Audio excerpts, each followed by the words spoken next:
బుద్ధుడు అంగుళిమాల వంటి నరరూప రాక్షసుని సన్యాసిగా మార్చిన విషయము పరిసర దేశాలలో సంచలన వార్త అయింది.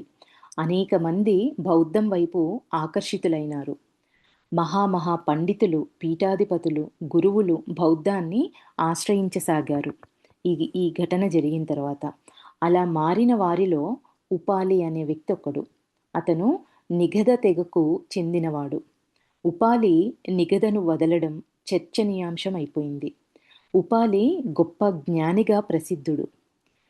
నిగ్రంథ జ్ఞాతిపుత్రకు ప్రియశిష్యుడు ఉపాలి.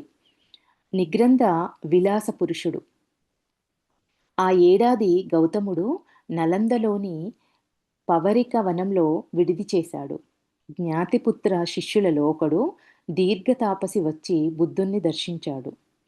అతను బుద్ధునితో చర్చించాడు.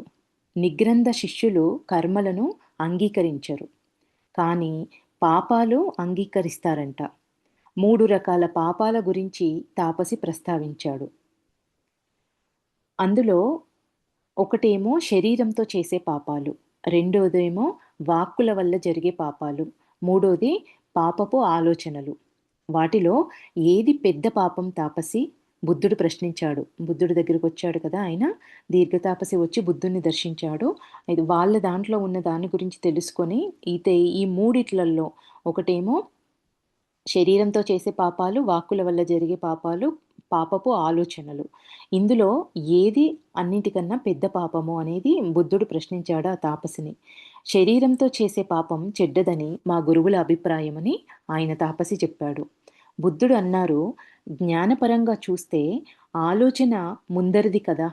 ఆలోచన వచ్చిన తర్వాత కదా శరీరం పాపానికి సిద్ధమవుతుంది. అన్నింటికీ మూలం మనస్సు. ఆ విషయం, ఆ మాట బుద్ధుని చేత మూడు మార్లు అనిపించుకున్నాడంట ఆ తాపసి. ఈ చెప్పిన విషయాన్ని జ్ఞానపరంగా చూస్తే ఆలోచన ముందరిది కదా. ఆలోచన వచ్చిన తర్వాత కదా శరీరం పాపానికి సిద్ధమవుతుంది. అన్నింటికి మూలము మనస్సే అన్న విషయాన్ని పదే పదే 3 సార్లు బుద్ధునితో చెప్పించుకున్నాడంట ఆ తాపసి. ఎందుకట అంటే ఆయన చెప్పించుకొని వెళ్ళిపోయాడు. ఆ 3 సార్లు ఎందుకు చెప్పించుకున్నారు అంటే, ముమ్మారు వచిస్తే అది సిద్ధాంతంగా మారుతుంది అని. తాపసి వెళ్ళి తన గురువుగారికి బుద్ధుడు ప్రవచించిన సిద్ధాంతాన్ని చెప్పాడు. జ్ఞాతిపుత్రుడు అన్నాడు, గౌతముడు పొరపాటు చెప్పాడు. పాపపు ఆలోచనలు, పాపపు సంభాషణలు అంత పెద్ద ప్రమాదాలు కావు. శరీరం చేసే పాపాల ఫలితాలే భయంకరంగా ఉంటాయి అని ఆయన అన్నాడు జ్ఞాతిపుత్రుడు. తాపసి నిగ్రంథల మధ్య చర్చ జరిగినప్పుడు విన్నాడు ఉపాలి. స్వయంగా వెళ్ళి బుద్ధునితో తలపడ్డాడు. బుద్ధుని వాదం ఉపాలికి నచ్చింది. వీళ్ళిద్దరి, ఈ తాపసికి నిగ్రంథకి, గురు శిష్యులకు మధ్యలో జరిగిన ఈ ఈ ఆర్గ్యుమెంట్ అంతా ఉపాలి తిరిగి బుద్ధుడి దగ్గరికి వెళ్ళి బుద్ధుడితో మళ్ళీ స్టార్ట్ చేశారు వాదన. బుద్ధుని వాదం ఉపాలికి నచ్చింది. భావన ప్రధానం, శరీరం అప్రధానం. వాక్కు సైతం అప్రధానమే అనడానికి బుద్ధుడు 7 ఉపాధులు చూపించాడు. నిగ్రంథ శాకీయులు అహింసావ్రతులు. వీళ్ళంతా జైనులు అని చెప్తున్నారు. ఈ నిగ్రంథ శాకీయులందరూ జైనులు. వీళ్ళు క్రిములకు సైతం అపకారం చెయ్యరు. ఆ రెండింటిని బుద్ధుడు ఆమోదించాడు. అయితే ఉపాలి తెలియక లేదా ప్రమాదవశాత్తు ఒక క్రిమి పైన లేదా ఒక కీటకం పైన కాలు వేస్తే అది చస్తే అది పాపం అవుతుందా అని ఆ ఉపాలిని బుద్ధుడు ప్రశ్నించాడంట. తెలియకుండా ప్రమాదవశాత్తు ఒక క్రిమి పైన కానీ కీటకం పైన కానీ కాలు వేస్తే అది చనిపోతే అది పాపం అవుతుందా అని అడిగితే, చంపాలన్న ఆలోచన లేనప్పుడు అది పాపం కాదు అని ఆయన సమాధానం ఇచ్చారు. అంటే మరి మీ గురువుగారు కర్మ కన్నా ఆలోచన ముఖ్యమని అంగీకరించినట్లేనా? అయినప్పుడు ఆలోచన వల్ల చేసే దైహిక చర్య పాపం ఎలా అవుతుంది అని బుద్ధుడు ప్రశ్నించాడంట. అంటే ఆయన శరీరంతో చేసేదే అదే పాపము అని వాళ్ళ గురువు అంటున్నాడు. కానీ వాళ్ళు మాత్రం తెలియకుండా క్రిమికీటకాలు ఏమైనా మనం తెలియకుండా కాలు వేస్తే చనిపోతే మాత్రము అది పాపం కాదు. ఎందుకంటే మన మనసులో వాటిని చంపే ఉద్దేశం లేదు కాబట్టి అది పాపం కింద రాదు అంటున్నారు. మరి మనసుతో చేసేదే పాపం అని మీరు ఒప్పుకుంటున్నట్టే కదా అనేది బుద్ధుడు వేసిన ప్రశ్న. ఆ మాటలు నచ్చాయి ఉపాలికి. తనని శిష్యునిగా అంగీకరించమని బుద్ధుణ్ణి అర్థించాడంట. నీ వంటి మేధావి తొందరపడి నిర్ణయాలు తీసుకోకూడదు. నిదానమే ప్రధానము అని బుద్ధుడు చెప్పాడు. ఉపాలి గట్టి పట్టుపట్టాడు. అప్పుడు బుద్ధుడు, ఉపాలి, నీవు నిగ్రంథ సంఘంలో ముఖ్యమైన వ్యక్తివి. నీవు బౌద్ధం స్వీకరించిన ఆ సంఘాన్ని మాత్రము చిన్నచూపు చూడవద్దు. భగవాన్, మీలాగా పరమత సహనం కలవారు ఎందరుంటారండి అని ఉపాలి అన్నారంట. ఉపాలి భిక్షువైన వార్త నటపుత్రకు తెలిసింది. ఆయనెంతో విచారించాడు. తర్వాత మగధ, కోసల దేశాలలో చాలామంది బౌద్ధాన్ని ఆశ్రయించారు. అంటే అంత గురువు స్థాయిలో ఉన్న వ్యక్తి ఈ బుద్ధ సంఘంలో చేరిన తర్వాత ఆయనను ఫాలో అయ్యే వాళ్ళందరూ కూడా అందరూ జాయిన్ అవుతూ వస్తారు కదా, మళ్ళీ తిరిగి ఆయనతో పాటు గురువుతో పాటు అట్లా చాలామంది మగధ, కోసల దేశాల్లో ఉన్న వాళ్ళు బౌద్ధాన్ని ఆశ్రయించారు. ఇక్కడ హైలైట్ చేసి చెప్తున్నారు వీటిని. ఎంతమంది ఉపదేశ దీక్ష తీసుకున్నారన్నది ముఖ్యం కాదు, ఎందరూ సర్వసమర్పణ చేసుకోగలిగారన్నది ప్రధానం. జయాపజయాలను సమంగా స్వీకరించగల సమతా దృష్టి ఉండటం అనేది అవసరం. నాటి ఉదయం బుద్ధుడు కొందరు శిష్యులతో భిక్షకు బయలుదేరారు. ఇది ఇక్కడికి అయిపోయింది. ఎంతోమంది వచ్చి బౌద్ధాన్ని స్వీకరిస్తున్నారు. కానీ ఎంతమంది ఉన్నారు అనేది ముఖ్యం కాదు, వాళ్ళ లోపల ఆ సమతా దృష్టి, సమర్పణతో వాళ్ళు వాళ్ళని వాళ్ళు అంకితం చేసుకొని ఉండగలుగుతున్నారా, జయాపజయాలను సమంగా స్వీకరించగలిగే స్థితిలోకి వస్తున్నారా అనేది ఇవే ముఖ్యము అని చెప్పారు. ఇంకా నెక్స్ట్, నాటి ఉదయం బుద్ధుడు కొందరు శిష్యులతో భిక్షకు బయలుదేరబోతున్న సమయంలో రాజభటులు జేతవనంలోకి ప్రవేశించారు. ఒక యువతి శవం అక్కడ ఉందన్న అభియోగంపై అన్వేషించడానికి వచ్చారు. ఎవరా స్త్రీ? భద్రిక భటుల్ని ప్రశ్నించాడు. ఆమె పేరు సుందరి, ఆవిడ వేరే మతస్థురాలు అని ఆ భటులు చెప్తున్నారు. కొంతకాలంగా ఒక సుందరి బుద్ధుని బోధనలు వినడానికి వస్తోంది అక్కడికి. ఆమె అయి ఉండవచ్చు అని వాళ్ళు అనుకున్నారంట. ఇది ఆశ్రమం, ఇక్కడ శవాలు ఎందుకుంటాయి? రాజభటులు ఆశ్రమ పరిసరాలు గాలించారు. బుద్ధుని పర్ణశాలకు అంత దూరంలో పూడ్చబడిన ఒక శవం దొరికింది. భటులు ఆ శవాన్ని తీసుకెళ్లారు. నిగ్రహం పాటించండి, నిజం నిలకడ మీద తెలుస్తుంది, బుద్ధుడు హితవచనం తెలిపాడు. సుందరి శవాన్ని ఆడంబరంగా నగరంలో ఊరేగించారు. బుద్ధుని శిష్యులు ఆమెపై అత్యాచారం చేశారని ప్రచారము జరిగింది.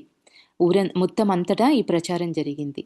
శ్రావస్తి ప్రజలే కాదు, బౌద్ధ భిక్షులు కొందరు అనుమానించసాగారు ఈ విషయాన్ని గురించి.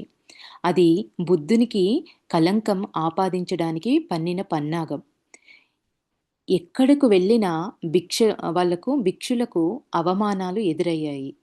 భిక్ష నిరాకరించి అందరూ చీత్కరించసాగారు.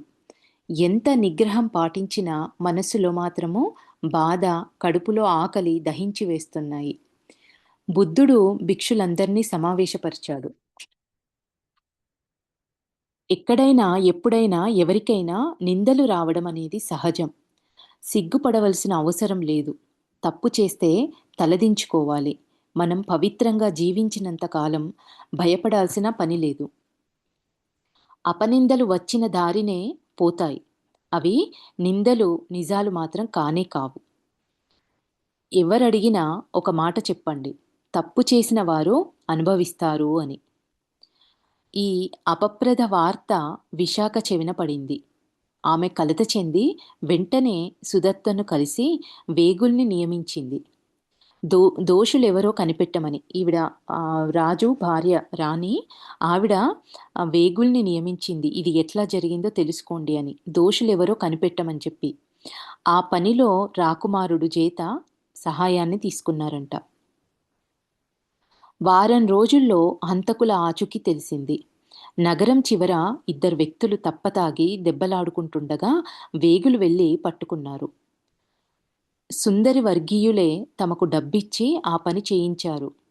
జేతవనంలో బుద్ధుని ఆశ్రమం సమీపంలో ఆమె శవాన్ని తామే పూడ్చిపెట్టామని ఆ ఇద్దరు హంతకులు అంగీకరించారు. ప్రసేనజిత్ జేతవనానికి వెళ్ళి తన రాజ్యంలో ఇటువంటి దు దుష్కృత్యం చోటు చేసుకున్నందుకు బుద్ధుణ్ణి క్షమాపణ కోరారు. హంతకులను క్షమించి వదిలిపెట్టమని చెప్పి బుద్ధుడు సలహా ఇచ్చారంట. తప్పు వారిది కాదు, ఆ ఆలోచన చేసిన వాళ్ళది తప్పు. శ్రావస్తి నగరం నిజానిజాలు తెలుసుకొని భిక్షుల్ని అపూర్వంగా తిరిగి ఆదరించసాగింది. ఇది 15th చాప్టర్ అండి. నెక్స్ట్, శ్రావస్తిలోని పూర్వారామ విహారం ఆడవారి కోసం కేటాయించబడింది. దానికి మహాప్రజాపతి గౌతమి ఆధ్వర్యం వహిస్తోంది. గౌతమి కారణంగానే భిక్షిని సంఘం ఏర్పడ్డది. ఆమె స్వయంగా ధర్మబోధ చేస్తుంది. ఆమెకు సహాయంగా భిక్షిని క్షేమ ఉంది. క్షేమ బింబిసారుని భార్యల్లో ఒకరు. 20 సంవత్సరాల క్రితమే ఆమె దీక్ష తీసుకుందంట.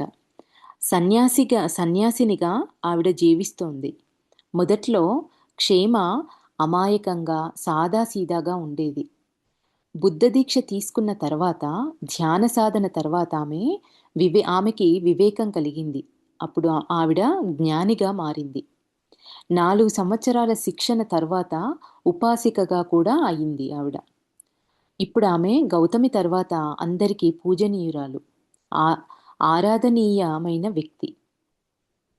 ఆవిడ మంచి వక్తగా, జ్ఞానిగా ప్రశంసలు పొందింది. అప్పుడప్పుడు పూర్వారామానికి వచ్చి భిక్షిణిల అవసరాలు, విహారం అవసరాలు చూస్తుంది. ఆమె ఒకసారి సుదత్తను విహారానికి రమ్మని ఆహ్వానించింది. సుదత్తుడే జేతవనాన్ని బౌద్ధారామానికి దత్తపరిచింది. విహారంలో క్షేమ, ధర్మదీన, ఉత్పలవర్ణ, పాదాచారులు వీళ్ళు ముఖ్యమైన వాళ్ళు. వారు నలుగురికి సుదత్తకు పరిచయం చేస్తూ వాళ్ళ నలుగురిని సుదత్తకు పరిచయం చేస్తూ వారు తనకు ముందు నుండే తెలిసిన వారని చెప్పింది. ఆ పరిచయంతో సుదత్త మరొక మారు విశాఖతో పూర్వారామ విహారానికి వెళ్ళాడు. విశాఖ ధర్మదీనకు బంధువు. ధర్మదీన అక్కడ ధర్మబోధనలు చేస్తుంది. ఆనాడు ఆమె పంచస్కందాలపైన, అష్టాంగ సూత్రాలపైన ప్రసంగించింది. ఆమె వివరణ యొక్క చాతురికి విశాఖ నిరత్తరుడైనాడు. జేతవనానికి వెళ్ళి గౌతమునికి ధర్మదీన ప్రతిభను గురించి ప్రశంసాపూర్వకంగా వివరించాడు. కపిలాని కూడా ధర్మసూత్రాలు వివేచించడంలో దిట్ట. ధర్మదీనతో కలిసి భద్ర కూడా ఇతర భిక్షిణీ విహారాలకు వెళ్ళి ధర్మబోధ చేసి వస్తూ ఉంటుంది. భిక్షిణి పాదచారిది ఒక విషాదమైన గాథ. ఆమె శ్రావస్తిలో ఒక గొప్ప ధనవంతుని కూతురు. తల్లిదండ్రులు ఆమెను అమిత ప్రేమగా చూస్తూ ఇల్లు కదలనిచ్చేవారు కాదు. బయట ఎవ్వరినీ కలిసే అవకాశం లేదు. వయసొచ్చింది. బయటి ప్రపంచంతో అసలు ఎట్లాంటి సంబంధాలే లేని కారణంగా ఇంటి సేవకున్నే ప్రేమించసాగింది. తల్లిదండ్రులు వేరే పెద్ద సంబంధం చూశారు. ఆమె ప్రియుడితో లేచిపోవటానికి సిద్ధమైంది. తెల్లవారి ముహూర్తమనగా మారువేషం వేసుకొని ఇల్లు దాటి ప్రియుడితో పారిపోయింది. వేరే దేశం చేరి అక్కడ ఆవిడ పెళ్లి చేసుకుంది. ఇద్దరు కలిసి అక్కడ పెళ్లి చేసుకున్నారు, వేరే దేశం వెళ్ళి. 3 సంవత్సరాలకు ఆమె గర్భవతి అయింది. నెలలు నిండుతుండగా భర్తను కోరింది. ఏమని? తనను కన్నవాళ్ళింటికి చేర్చమని రిక్వెస్ట్ చేసిందంట. భర్త ఇష్టం లేకపోయినా అంగీకరించాడు. మధ్యదారిలోనే ఆమె ప్రసవించింది. కొడుకును కన్నది. పుట్టింటికి వెళ్ళే అవసరం తీరింది కాబట్టి మళ్ళీ తిరిగి ఇంటికి ప్రయాణం అయ్యారంట. 2 సంవత్సరాలకు పాదచారి మళ్ళీ గర్భవతి అయింది రెండోసారి. ఈసారైనా తనను పుట్టింటికి చేర్చమని భర్తను కోరింది. సరే అన్నాడు. కొంత దూరం ప్రయాణం చేసేసరికి తుఫాను ముంచుకొచ్చింది.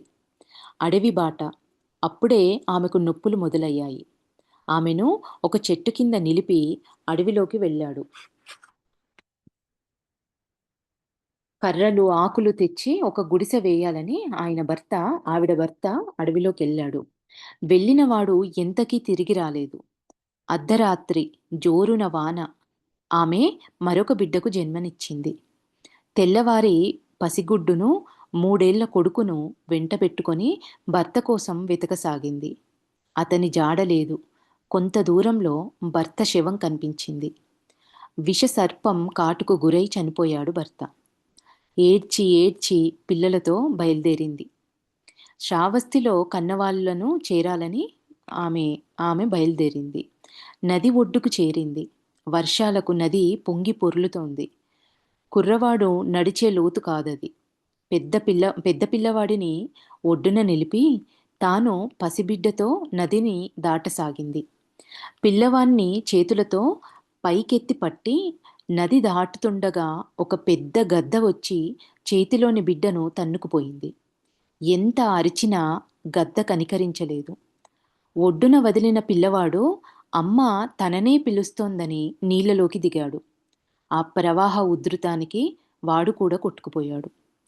పాదచారి ఒడ్డుకు చేరి లబోదిబోమని ఏడ్చింది. నడిచి నడిచి శ్రావస్తి చేరుకుంది. దురదృష్టవశాత్తు తుఫానుకు కన్నవారిల్లు కూలిపోయింది. కూలిన గోడల కింద పడి తల్లిదండ్రులు మరణించి శవాలై కనిపించారు. స్పృహ తప్పి పడిపోయిందావిడ. ఆమెకు జీవితం పైన అంతులేని విరక్తి కలిగింది. ఎవరి కోసం బ్రతకాలి, ఎందుకు బ్రతకాలి? ఆత్మీయులు గతించారు. వీధిన పోతున్న వారు ఆమెకు స్పృహ తెప్పించి బుద్ధుని ఆశ్రమానికి చేర్చారు. ఆమె కన్నీటి కథ విన్న బుద్ధుడు, పాదచారి, నీవు చాలా కష్టాలు పడ్డావు. జీవితం అంటే కష్టాలు, కన్నీళ్లు, బాధలు, రోదనలు మాత్రమే కావు తల్లి. ధైర్యం తెచ్చుకో. ఆశ్రమంలో ఉండు. ధ్యానం చేసుకో. మనశ్శాంతి లభిస్తుంది. ఆత్మస్థైర్యం కలుగుతుంది. జ్ఞానం పొందితే కష్టాల నీలి నీడలు నిన్నేమీ చేయవు. ఆమె ధర్మదీక్ష ప్రసాదించమని అర్థించింది. బుద్ధుడు ఆమెను మహాప్రజాపతి వద్దకు పంపాడు, గౌతమి దగ్గరికి. ఆమె అనతి కాలంలోనే అందరి ఆదరణకు పాత్రమైంది. ఇప్పుడు ఆమెకు సేవా ప్రేమ 2 ఆధారాలు.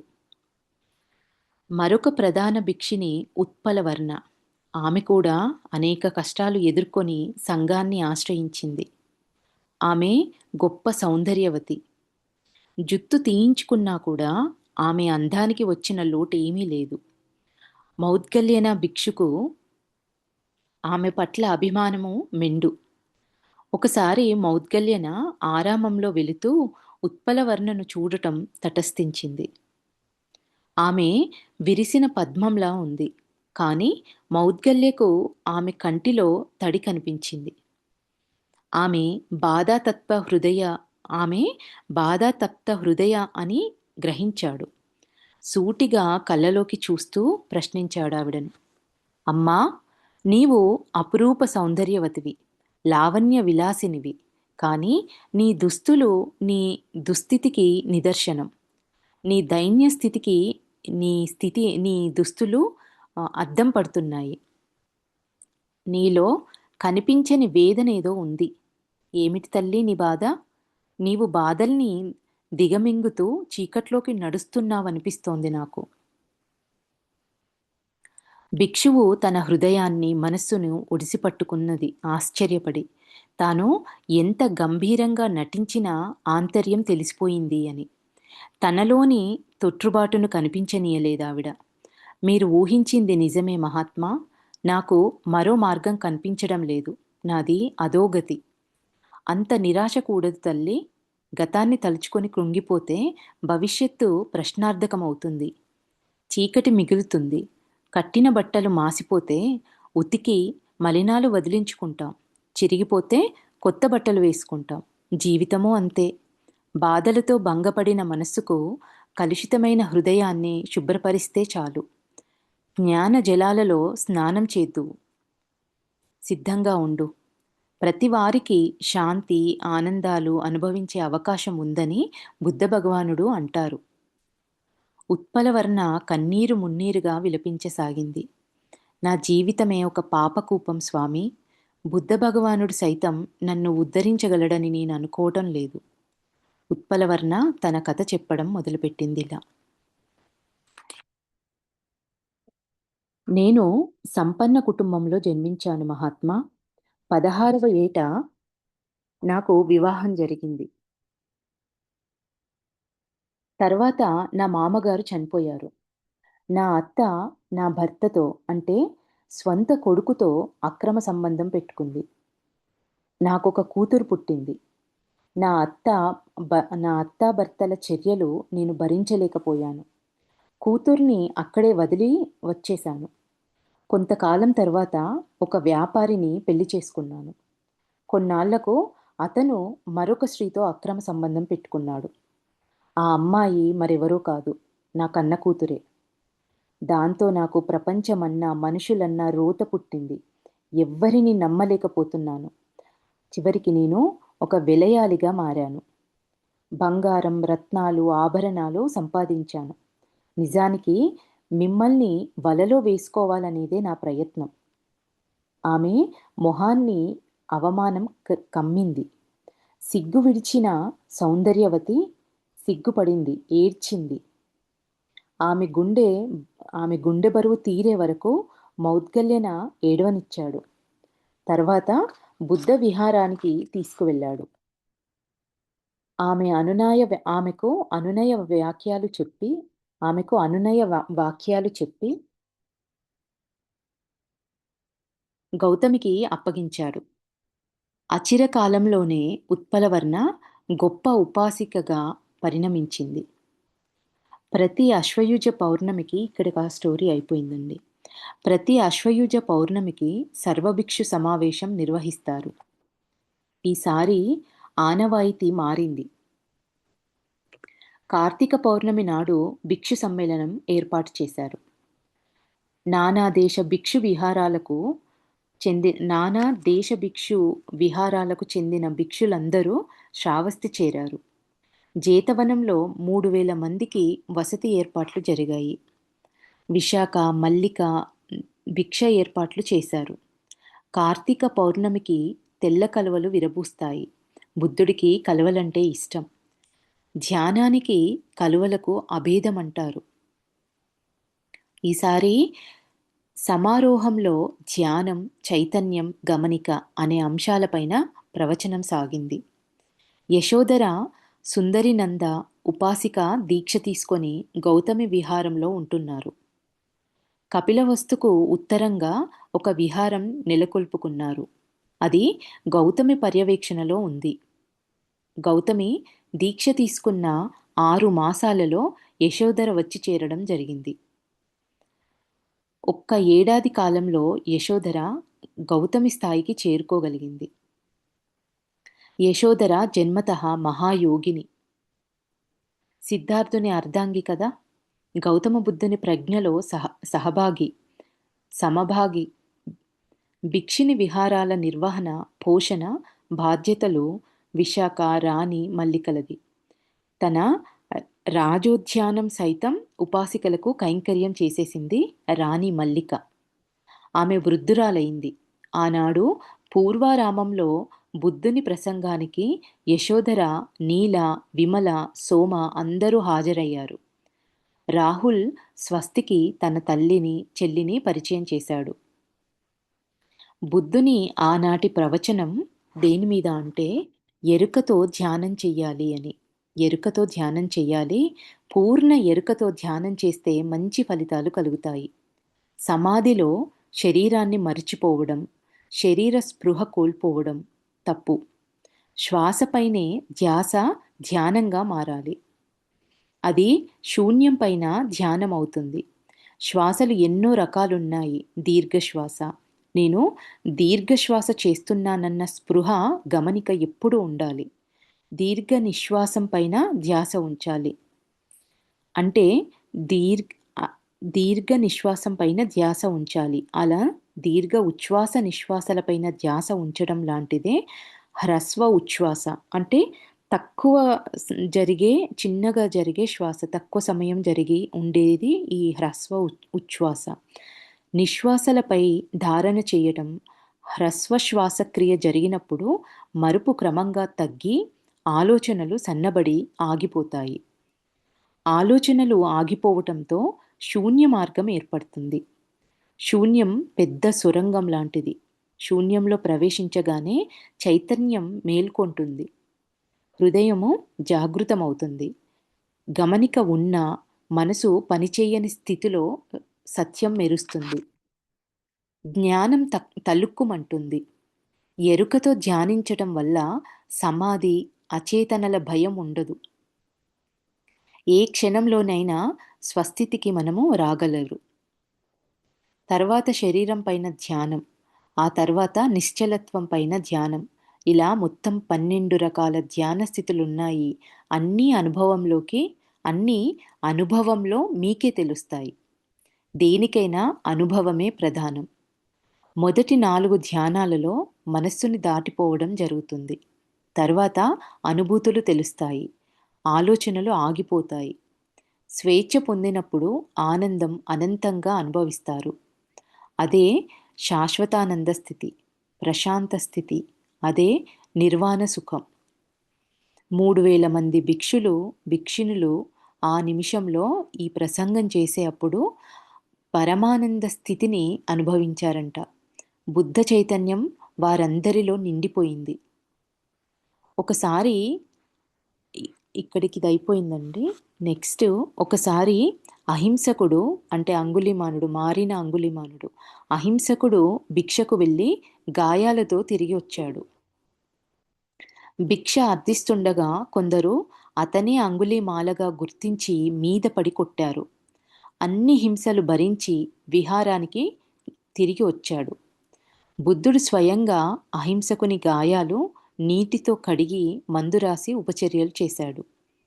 అహింసక, బాధపడకు. ఒకనాటి నీ హింసా చర్యలకు ఇది ప్రతిఫలం.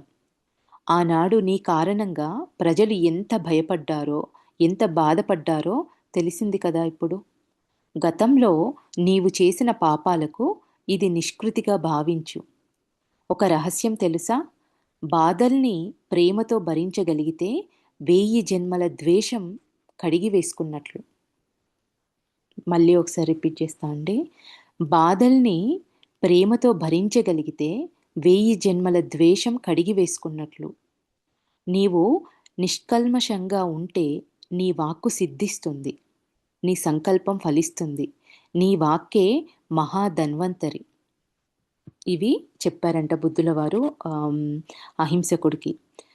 నెక్స్ట్ టాపిక్, వైశాలి నగరంలో కూటరాగశాల విహారంలో ఉండగా వేరు విహారాలకు చెందినటువంటి భిక్షులు కొందరు ఆత్మహత్య చేసుకుంటున్నారన్న వార్తలుందాయి. అక్కడి వారిని పిలిచి వివరించాడు. దేహం అశాశ్వతం, జీవితం అశాశ్వతం. బుద్ధుడు వివరిస్తున్నారండి. దేహము అశాశ్వతం, జీవితం అశాశ్వతం అన్న భావనపై ధారణ చేయటం వల్ల అంతా శూన్యం అనిపించి శరీరం మీద, జీవితం మీద విరక్తి కలిగి ఆత్మహత్య చేసుకుంటున్నట్లు చెప్పారంట వాళ్ళు. ఆనాడు భిక్షుల్ని సమావేశపరిచి శాశ్వతత్వం, అశాశ్వతత్వంపై వివరణ ఇవ్వవలసి వచ్చింది. భిక్షులారా, అశాశ్వతత్వం అనే పదాన్ని మీరు అపార్థం చేసుకుంటున్నారు. అశాశ్వతత్వం అంటే శరీరం లేకుండా పోవడం కాదు. శరీరమే లేనప్పుడు ధ్యానం ఎట్లా చేస్తారు? అశాశ్వతత్వం భావన శూన్యతకు రహదారి కావాలి తప్ప శరీరం పైన ద్వేషం పెంచుకోవటానికి కాదు. మనది విజ్ఞాన మార్గం, వైరాగ్య మార్గం కాదు, వేదాంత మార్గం. ఇది శాంతిపథం, నిర్వాణపథం. అన్ని ధర్మాల నుండి విముక్తం కావాలి అంటే స్వేచ్ఛ పొందాలి. ఏ ఒక్క ధర్మాన్ని పట్టుకొని కూర్చోకూడదు. అన్ని ధర్మాల ఆంతర్యం గ్రహించాలి. మనదైన పద్ధతిని స్వంతంగా అనుసరించాలి. ఆత్మహత్య చేసుకోవటం అజ్ఞానం, వెర్రి ఆలోచన. ఆత్మహత్య కూడా హత్య చేయడం వంటిదే. మనది అహింసా మార్గం. ఎలాంటి హింస కూడదు. స్వతంత్రించడం అంటే ఏదో ఒక ధర్మానికి కట్టుబడి ఉండటం కాదు. వేరొక దానిని గర్హించడం, విమర్శించడం కూడా తప్పే. అంటే దేనినైనా ఖండించడం కానీ, అసహ్యించడం కానీ, విమర్శించడం కూడా తప్పే. ఆ రెండింటిని దాటితేనే సమతా దృష్టి అనేది ఏర్పడుతుంది. సమత అంటే అన్నింటికి సమాన విలువలివ్వటం. సమత అంటే అన్నింటికి సమాన విలువలివ్వటం కాదు. తనదైన దృష్టిని, అభిప్రాయాన్ని ఏర్పరచుకోవటం. సమత అంటే స్వమతం అనుకోవచ్చు. అప్పుడే నిజమైన ఆనందం మనకు లభిస్తుంది. అలాంటి ఆనందానికి అవధులుండవు. స్వతంత్రించిన ఏ వ్యక్తి ఆత్మను పట్టుకొని కూర్చోడు. అంటే ఏదో ఒక సిద్ధాంతానికే కట్టుబడి ఉండటం కాదు. అన్నింటిని విని దాని మీద సాధన చేసి మీ యొక్క ఎక్స్‌పీరియన్స్ నుంచి తెలుసుకున్న జ్ఞానమే అసలైంది అనేది చెప్తున్నారు. ఇంకా స్వతంత్రించిన ఏ వ్యక్తి ఆత్మను పట్టుకొని కూర్చోడు. దానిని వదిలిపెడతాడు. ఆత్మకు ఆనందం ప్రతిరూపం. పర్యాయపదం. ధ్యానం చేసేటప్పుడు వివేకం ఉపయోగిస్తే అంతా స్వచ్ఛంగా ఉంటుంది. దేనిని కూడా గుడ్డిగా నమ్మకూడదు, అనుసరించకూడదు. అనుభవంతో సత్యాన్ని నిగ్గు తేల్చాలి. అనుభవం ఒక్కటే సరైన మార్గం చూపిస్తుంది. సన్మార్గంలోకి మళ్లిస్తుంది అనుభవ జ్ఞానం. దేనిని కూడా అంటిపెట్టుకొని ఉండకూడదు. అదే స్వేచ్ఛా ప్రవృత్తి. స్వతంత్ర స్వతంత్ర ప్రతిపత్తి. అప్పుడైనా తనదొకటి సత్యసమ్మతం అనుకోకూడదు. అప్పుడైనా కూడా తనదొక్కటే సత్యసమ్మతమని అనుకోకూడదు మళ్ళీ. మీ వరకు అది అనుసరణీయం. మీ వరకు మట్టుకే మీరు తెలుసుకుంది, మీ జ్ఞానంతో తెలుసుకుంది, మీరు అనుసరించేది మాత్రమే. మీ వరకు అది సన్మార్గం. మనిషి అవసరాన్ని బట్టి, తత్వాన్ని బట్టి విధి విధానాలనేవి ఎప్పుడూ మారుతూ ఉంటాయి. చివరికి ఎవరి మార్గం వారిది కావాలి. తర్వాత శ్రావస్తికి తిరిగి వచ్చిన తర్వాత ఒక జిజ్ఞాసి అడిగిన ప్రశ్నకు విపులంగా సమాధానం చెప్పాడు. బంధాలు, బంధ విముక్తి గురించిన ప్రశ్న అది. తన బోధనలను అపార్థం చేసుకుంటున్నారని, కొన్ని అపార్థాలు కల్పిస్తున్నాయన్న విషయము బుద్ధుడు గ్రహించాడు. అంచేత జేతవనంలో భిక్షు సంఘ సమావేశంలో ఇలా చెప్పారంట.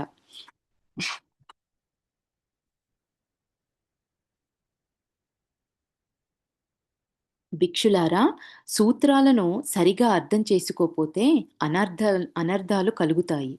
అపార్థాలు ఏర్పడతాయి. అందువల్ల మీకే కాదు ఇతరులకు కూడా నష్టం కలుగుతుంది. సూత్రాలు వినడం చాలదు. వివేకంతో వాటిని విశ్లేషించాలి. అన్వయించుకోవాలి. ఆచరణలో, సాధనలో నిగ్గు తేల్చాలి.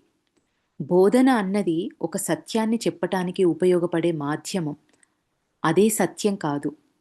చంద్రుణ్ణి చూపించే వేలు వంటిది. వేలే చంద్రుడని భ్రమపడి వేలినే చూస్తే ఎలా? వేలు చూపించే దిక్కుగా చంద్రుణ్ణి చూడాలి. సూత్ర పద్ధతి అంటే సూత్రం చూపిన దిక్కులో సత్యాన్ని దర్శించాలి. సత్యాన్ని అన్వేషించాలి. సూత్రానికి, అనుభవానికి మధ్య చాలా శూన్యం ఉంటుంది. అంటే నదిని దాటడానికి పడవ అవసరం. నా బోధన పడవ వంటిది. జ్ఞానం అందుకున్న తర్వాత నా సూత్రాల అవసరం ఎవ్వరికీ ఉండకూడదు. మిమ్మల్ని ప్రవాహం అవతలి తీర చేర్చే వరకే నా సూత్రాల ఉపయోగం. ఆ పైన మీరు స్వతంత్రంగా ముందుకు సాగవలసి ఉంటుంది. కొంతకాలం తర్వాత తెలిసింది బంధ భిక్షుని చక్కగా వ్యాఖ్యానం చేస్తారని. బంద అనే భిక్షిని కొంతకాలం తర్వాత తెలిసింది బంద అనే పేరు గల భిక్షిని చక్కగా ఆవిడ వ్యాఖ్యానం చేస్తారు అని. భగవాన్ ఇకపైన సమర్థులైన భిక్షులకు ధర్మోపన్యాసం చేయటానికి అనుమతి ఇవ్వండి అని అడిగారంట. ఆ అభ్యర్థనకు సమాధానంగా బుద్ధుడన్నాడు, మాటలు, ఉపన్యాసాలు ముఖ్యం కాదు. కొంతవరకే వాటి అవసరం. జ్ఞాని అయిన వాడు మాటలు చెప్పడు. తన చుట్టూ ఉన్నవారిని మౌనంగా ప్రభావితం చేస్తూ ఉంటాడు. చూపులతో సందేశాలు అందించగలడు. నిశ్శబ్దంగా జ్ఞానం ప్రసరింపజేయగలడు. అది దర్శన రహస్యం. ఉపదేశం కన్నా దర్శనమనేది విలువైందని గ్రహించండి అని అన్నారంట. ఒకనాటి ఉదయం గౌతమ బుద్ధ భిక్షాటన ముగించి తిరిగి వచ్చేసరికి ఆనంద భిక్షు ఆశ్రమంలో కనిపించలేదు. విచారిం విచారించగా మరొక భిక్షువు చెప్పాడు, పక్కన ఒక గ్రామంలో ఆనంద భిక్షువును దళితవాడలో తాను చూశానని చెప్పారంట. వెంటనే వెళ్ళి ఆనందుణ్ణి తీసుకురమ్మని బుద్ధుడు పంపాడు. అతను వెళ్ళి ఆనందుణ్ణి, అతనితో ఇద్దరు స్త్రీలను కూడా తీసుకొనొచ్చాడు. వారిద్దరూ తల్లి కూతుళ్ళు. ఆ యువతి పేరు చండాలిక. ఆనందుడు చెప్పిన కథ ఇలా ఉంది అని ఆనందుడు చెప్పే ఒక కథను ఇచ్చారిక్కడ. గురుదేవా, కొన్ని వారాల క్రితం నేను భిక్ష తీసుకొని ఆశ్రమానికి వస్తున్నాను. నాకు దాహం వేసింది. అది దళితవాడ. మంచినీటి బావి దగ్గర నేను ఆగాను. ఎవరైనా వస్తే నీరు తోడుకొని తాగాలి అని. ఒక అమ్మాయి వచ్చింది. అమ్మాయి అంటే చిన్నపిల్ల కాదు, 25 యువతి. ఆమె పేరు ప్రకృతి. అందంగా ఉంది. మంచి యవ్వనంలో ఉంది. నేను మంచి తీర్థం అడిగాను. ఆమె నిరాకరించింది. కారణం, తను అంటరానిదాన్నని చెప్పింది. నాకు మంచినీళ్ళిచ్చి నన్ను అపవిత్రం చెయ్యలేనని ఆవిడ అందంట. నేనన్నాను, నాకు గొంతు ఎండిపోతుంది. నాకు కావలసింది నీళ్లు, పవిత్రత కాదు. నేను అపవిత్రం అవుతానన్న భయం నీకొద్దు. నాకు అలాంటి భావనలేవీ లేవు. దయచేసి నీళ్ళివ్వండి అని నేను ఆవిడనడిగాను. ఆమె నాకు మంచి తీర్థం ఇచ్చింది. నా దాహం తీర్చింది. ఆమెకు నా పట్ల అనురాగం ఏర్పడిన విషయం నాకు అర్థమైంది. అది అది ఆ అనురాగం అనేది ఆమె దాహంగా మారిన విషయం నాకు తెలీదు. నా పట్ల ప్రేమ పెంచుకుంది. రాత్రిళ్ళు నిద్రపోవడం మానేసింది. నాపై మరులు పెంచుకోసాగింది. రోజూ బావి వద్ద అదే వేళకు నా కోసం ఎదురు చూడ్డం మొదలుపెట్టింది. తన తల్లిని బతిమలాడింది. వారింట భిక్షకు ఒప్పించింది. ఆమె పిలుపులో వలపు పసికట్టి ఆహ్వానాన్ని కాదన్నాను. ప్రకృతి ప్రేమలో పడి చిక్కి సగమైంది. ఆడపిల్లలు ప్రేమలో చిక్కుకుంటే బయట పడలేరేమో అనిపించిందంట. తన ప్రేమ గురించి తల్లికి చెప్పింది. ఆవిడకే అనిపించింది ఆడపిల్లలు ప్రేమలో పడితే ఇంక బయట పడలేరు అనిపించి ఆ విషయాన్ని తల్లికి చెప్పింది ఆవిడ. నేను లేకుండా తను బ్రతకలేనని, చచ్చిపోతానని బెదిరించింది. ఆనందుడు చెప్తున్నారు కదా, నేను లేకుండా తను బ్రతకలేనని, లేదంటే నేను చచ్చిపోతానని చెప్పి వాళ్ళ తల్లి దగ్గర బెదిరించింది. నేను సన్యాసం వదిలి తనను పెళ్లాడాలని కోరింది. అది జరగని పని. ఒక భిక్షువు సంసారి కావటం జరిగే పనా? అయినా కూతురి మీద ప్రేమతో ఆమె నన్ను కలిసి విషయం చెప్పింది తల్లి. ఆమె మాతంగి, అంటే మంత్రతంత్రాలు తెలిసినావిడ వాళ్ళ తల్లి. ఒకనాటి ఉదయం ప్రకృతి నన్ను వారింటికి ఆహ్వానించింది. ఆ అమ్మాయి పేరు ప్రకృతి. ఆమె నన్ను వారింటికి ఆహ్వానించింది. భిక్ష తిరస్కరించకూడదన్న నియమము ఉంది కనుక వారింటికి భిక్షకు వెళ్ళాను నేను. నాకు తెలియదు తల్లి కూతురు పన్నాగమిది అని. భోజనంలో ఏదో ఒక మత్తు మందు కలిపారు వాళ్ళు. అది వశీకరణ ప్రయోగం ఏదో చేసి ఉంటుంది మాతంగి. నేను అది తిన్న తర్వాత కళ్ళు తిరిగి స్పృహ తప్పి పడిపోయాను. కాస్త స్పృహ రాగానే, గురుదేవా, మీ పాదాలకు నమస్కరించి నేను అలాగే ధ్యానం చేసుకోసాగాను. మనసులోనే బుద్ధుల వారిని తలుచుకొని ఆయన పాదాలకు నమస్కరించి కొంత ఆయనకి స్పృహ రాగానే కూర్చొని అట్లానే ధ్యానం చేయడం మొదలుపెట్టారంట. క్రమంగా స్పృహ వచ్చింది. విషానికి మంచి విరుగుడు గురు ధ్యానం. మీరు పంపిన భిక్షు సోదరుడు వచ్చేసరికి నేను ధ్యాన నిష్టలో ఉన్నాను గురుదేవా. అంతా విని బుద్ధుడు ప్రకృతిని ప్రశ్నించాడు. నీవు ఆనంద భిక్షుణ్ణి ప్రేమించావా? ఆవిడ చెప్తున్నారు, అవును. అవును మహాత్మా, నా మనసంతా తనే. బుద్ధుడు తిరిగి మళ్ళీ ప్రశ్నించారు. ప్రేమించావు సరే, తనలో ఏం చూసి ప్రేమించావు? కాషాయ బట్టల భిక్షాపాత్రనా, లేదా అందమా, యవ్వనమా? ఏది నీవు ప్రేమించింది అని ప్రశ్నించారు. ఆవిడ చెప్తున్నారు, ఆయనలో అన్ని గుణాలు నాకు నచ్చాయి. ఆయన గొప్పతనం నచ్చింది. ఆయనలో ఉన్నవి అన్నీ గొప్ప లక్షణాలే. మళ్ళీ తిరిగి బుద్ధుడు అంటున్నారు, ఏమిటా గొప్ప లక్షణాలు? ఆవిడ ఆయన హృదయం. గొప్ప లక్షణం ఏంటి అంటే ఆయన యొక్క హృదయం. బుద్ధుడు అంటున్నారు, అలాగా, అతనికున్నది ఒకే హృదయం మరి. అది తనకు అవసరం. ఆనందుడు ఏం ప్రేమిస్తాడో నీకు తెలుసా? ఆవిడ తెలీదు అంటున్నారు. నన్ను మాత్రం ఇష్టపడటం లేదు అన్న విషయం మాత్రం నాకు అర్థమైంది అని ఆవిడ చెప్పారు.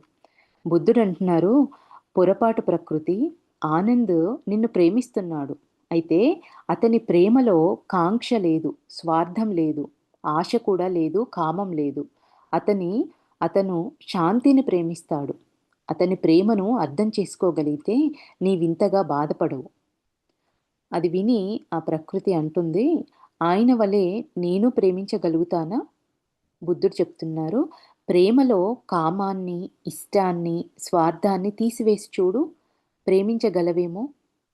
ఆనందుని ప్రేమ మంచి గంధ పరిమళం వంటిది. ఆ పరిమళాన్ని నీ కౌగిలిలో నీవు బంధించలేవు.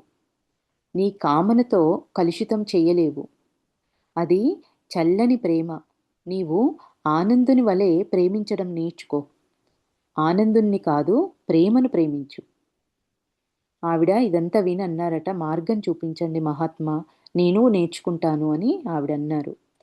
బుద్ధుడు భిక్షునిగా మారి ఆనంద తీర్థం సేవించు అని ఆవిడతో చెప్పారు.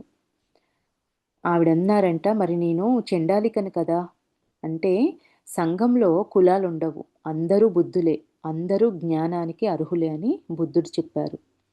భిక్షుని క్షేమ ఆమెకు ధర్మదీక్ష ఇచ్చి, ఆ క్షేమ అనే భిక్షిని ఈ ప్రకృతి అనే ఆవిడకి ధర్మదీక్ష ఇచ్చి ఉపాసినిగా చేర్చింది, ఉపాసికనుగా చేసింది.